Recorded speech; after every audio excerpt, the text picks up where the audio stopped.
today's science demo and experiment is that I am going to have out for you a leaf rubbing kit. So I will tell you all about it.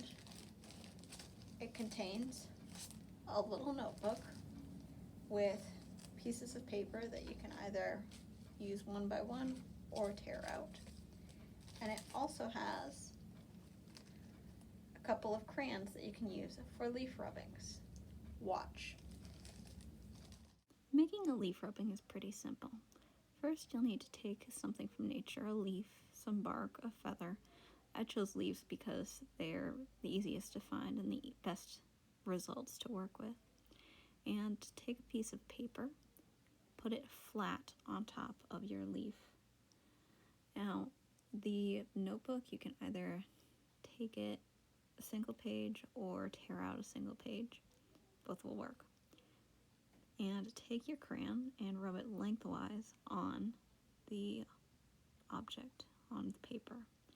And then you get a pretty awesome 3D image of whatever it is you are drawing or rubbing over.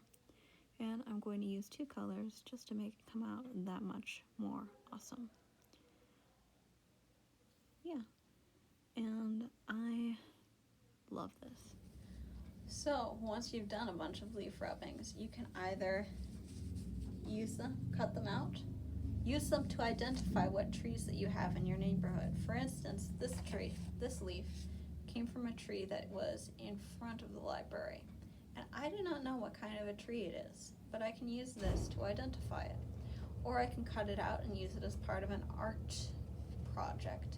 Or I can do both. Or I can give them to people. Or pretty much anything. It's very versatile.